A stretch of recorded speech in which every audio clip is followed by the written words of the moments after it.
Hi, everybody. It's Alex Jarett again with another one of our Board of Advisory members. And this time it's Jeff Scheetz, who is the CIO and Chief Information Officer and Innovation Technology Leader at the City of Avondale, Arizona. So, welcome, Jeff.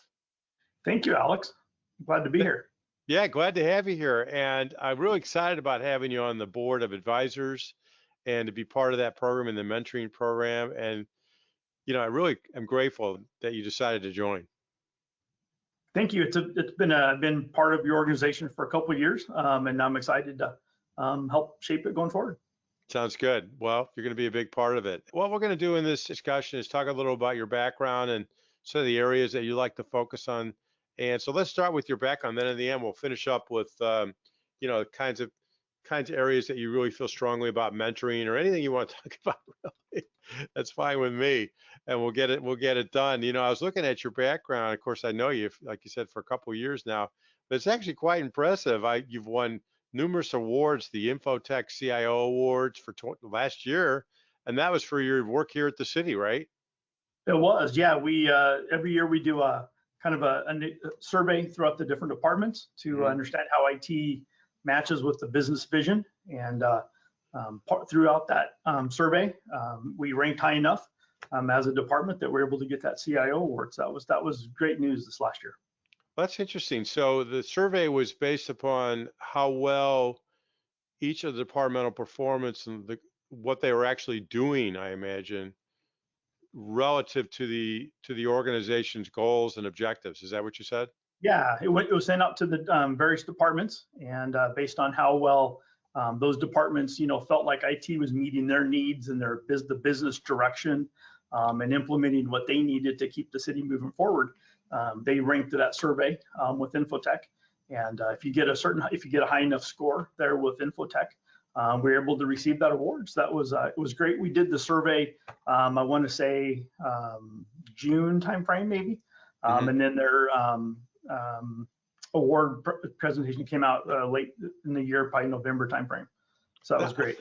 I mean, it really is interesting because we've done a strategic planning workshop. We've done a alignment workshop, PPM workshops, and everybody always says the most important thing is to understand what the strategy is of the organization and then align your goals in your department to the strategy organization. So that's that's awesome that you were able to do that, Jeff.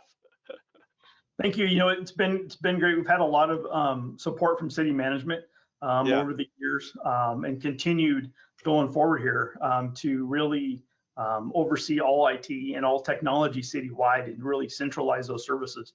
And so that's been been a great benefit to IT and to the city, I believe, to have that.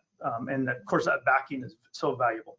Yeah, it must be. So let's talk about that for a minute because when I talk to people about this very issue of alignment with the organizational strategy, it sounds like your city that you actually work in is actually pretty well organized because the common rub that I get many times is, okay, I'm going to ask about the strategy, but what if we don't have one? What if, right? You've probably seen that in your travels before. Yeah, that's always and I think it always comes up, right? And I think Yeah. the city typically has a strategy. Departments sometimes have that strategy to go with it. Uh-huh. But no, here we've been very fortunate to that all the departments are aligned to the city strategy as well. And then this last year, IT created that strategy to align our IT goals with that of the city and those of the departments. And so, we've really got our plan outlined now for the next 3 years as well. And so let's talk about how you got here to this point where now you're an award-winning, city CIO, which is really congratulations on that for your career. I mean, how did you get it? I could see right now that you're actually very involved in the local community. You were chair of the Colorado Government Association of IT. You were vice chair of the same group for a number of years. Before this position, you were director of another city called City of Montrose. Is that in Colorado? Yeah, it's in Colorado also. And you also used to teach, or you still teach over at Colorado Technical University. So it sounds like, you've been around before that. You were involved in at FedEx, right? And a couple of different companies, right? Yeah, correct. Yeah, I've got 13 or so years in the private sector. Doing development work is kind of where I started my career, off into software development, and kind of worked my way up through the architecture and that side of the house as well. Got some Hmm. project management experience, and then moved into government. I've been in government for almost 16 years now, between Colorado and now in Arizona. All I gotta say is God bless you, because we need good people to be doing the job there. So you're in Colorado. Yeah, that's right. I was wrong with that. You're in Arizona now. Yeah, I'm in Arizona now. Yes, sorry about that. Yeah, you were previously in Colorado, and I'm sure you like the weather better here. it's much better in Arizona right now. Yeah.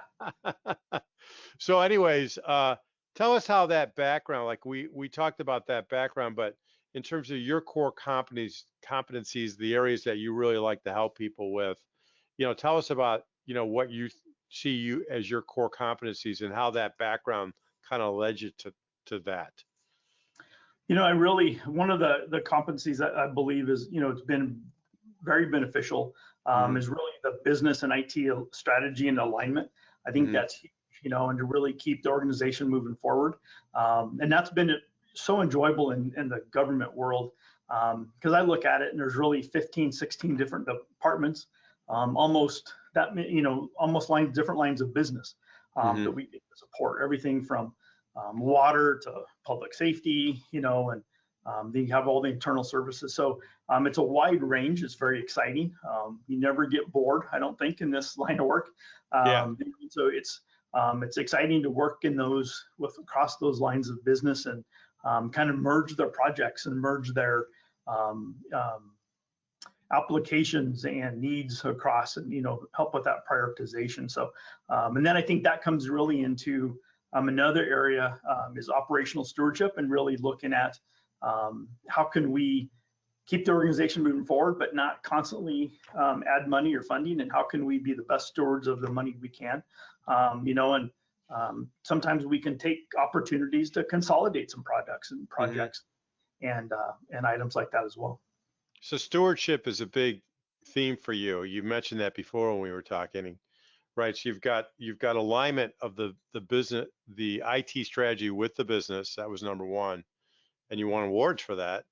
And the other area was stewardship, and you just mentioned that. I remember previously when we spoke, and you've mentioned stewardship. Describe that a little more to me. What do you mean by that? Because I think in terms of more corporate terms, where it's, do you get an ROI? Yeah, I think, and a lot of times in with government, all Yeah. as I mentioned, all those lines of business, they're out trying to Yeah. meet the customers' needs, right? The citizens' needs out there in the That's community. right. And everybody has different ideas on how that looks like for their individual department. And so as IT being within centralized service, we have the ability to kind of look across the organization and see, hey, there's multiple uses of the same software or similar software, or a need across Oh, multiple departments. And instead of buying software 2 or 3 times, let's maybe buy it once and make that work better. And so that's really where I see that comes into play. Sometimes we don't have the luxury. Sometimes we have to go with multiple products, yeah.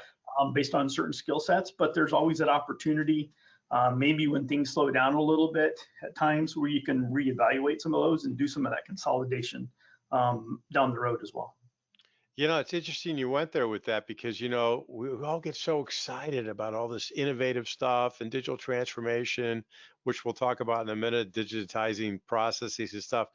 But sometimes at the end of the day, just like you said, being a good steward of the funds, making sure that you're not spending, like you said, and I hear this a lot, especially with the cloud, right? It's Right. really easy to go nuts on the cloud. Everybody has all their little free accounts, or they sign up in all the different departments, and all of a sudden you got this massive bill, and you don't know it until you analyze it, right? Right. So that's good that you mentioned that. And the third area that you mentioned to me earlier was exactly what we talked about before, was uh, digital process automation or digitization. Are those the same? Are those just, those sound similar, but sometimes I think those might be different. Or they kind of, depends how you Yeah, I go think. about it. Yeah, no, I think you're right. I think they are. This whole digital world, right, that we're Yeah. in. I think it's very. It is different. Some things are Years ago, it was all about going paperless, right? That meant we Yeah, were, that was the big deal. Yeah. you don't hear that buzzword anymore, paperless. And I think everybody's kind of settled in with, there's some paper, right, that we just have to deal with. Yeah. But it's really, getting that data. I think all that digitization leads to data, which is where we're headed we're here already with taking data and showing dashboards and I think that's very important, especially in the government line of work, is to show those dashboards to the public. What are we doing with the taxpayers' money and that sort of thing. And so really that's where that comes in my mind. But it is digitizing records, digitizing paper, right? Getting all that there. It all leads back to data. Ultimately, will help us make better decisions. And then once you start digitizing these processes, now you can automate, right? Maybe you can, again, save some money. Back to that stewardship. How can we automate some processes to speed things up for us, make it easier? Yeah, it's pretty cool. All right, well, let's talk about just for a minute, and then we'll get into the mentoring program, the mentoring area, as far as being on the board, which we're grateful for. But let's talk for a bit. What do you see? I do follow you on LinkedIn. I see a lot of your fun posts and stuff, and even today you were doing some new technology with how cameras are helping with insurance issues, and I imagine other kinds of crimes, right? I mean, so where do you see in the cities where there's some really cool advances, like, hey, check this out, kind of thing, just for fun? What are you seeing? There's a lot of around smart cities right now. There's a lot of Uh-huh. sensors going on, right? Across, not just cities, but even within the private organizations. You see sensors around shopping and some of that really. But there's a lot going on with counters, right? And especially traffic counters. How many people are driving on the streets? Now you can kind of count real time. We've all seen the black hoses dragged across the street that you ran over, that used to count traffic. Now, Yeah, a lot of times it's all built into signals, right? And so they're getting these reports real time. Cities can now determine how long people are waiting at lights and change the lights real time as well as needed. So those are some of the advancements that we're really seeing again, with the world of digitization, data, all of that. that sounds super cool. Do you have like some big cool war room back there, like you see in the movies with all the screens and everything? Wouldn't that be cool? Yeah, yeah. Okay, I can't tell you, Alex. That's what that was. So, yeah. No, it would be cool. All right, well, let's get into the Board of Advisors program, and we're so grateful that you chose to do this, Jeff. And you mentioned sort of your 3 or 4 core competencies, which are pretty strong actually, and your background. Like, where do you see yourself helping? What kind of areas would you kind of look to? Like, yeah, I can really help you with these 2 or 3 areas, and you can answer this any way you want. Could be. One of the things I've always done, I did it when I was in Colorado, done it here, is really partner with the local colleges. Mhm. We have a community college right here in Avondale, and working with them to bring on interns. And that's been a huge asset to us. We get some help occasionally, and we get a few extra hours a week from these interns. But really, my goal out of this is to help these new students as they're going through school and they're getting their degree, look at IT as a whole. Like I said, being centralized, we have everything from development to service desk, network, security, all that.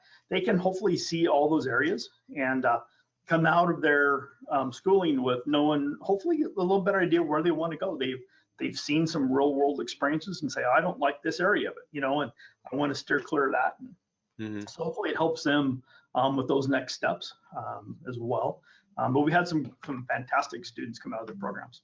That sounds great. Well, maybe in addition to you mentoring some of the students there that you're already working with, you can help some of our other executives do what you're doing.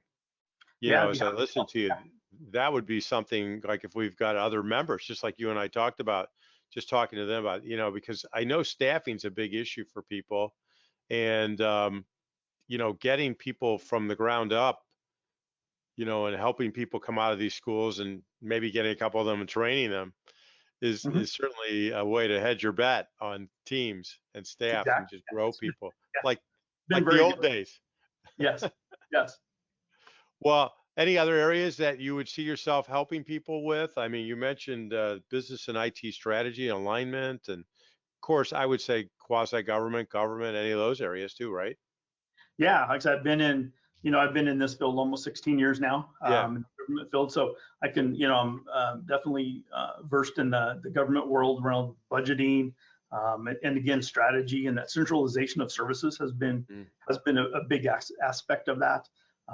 Migrating budgets to, again, part of that centralization, and then really building out those service catalogs. That's something we've done the last couple of years Oh, as right. well, is really enhance what we can offer, and start doing a better job of advertising those services, even though it's an internal service, helping promote some of those services better. That's great. Well, listen, Jeff, thank you for your time today. We're really excited to have you on the board of advisors to help the other people in our community. And it's just really gracious of you to volunteer your time to do some of that, and also just be part of the group as as well. So really great talking to you today, and look forward to working with you and having you part of the community and part of the board. Thank you, Alex. Appreciate it. Thanks.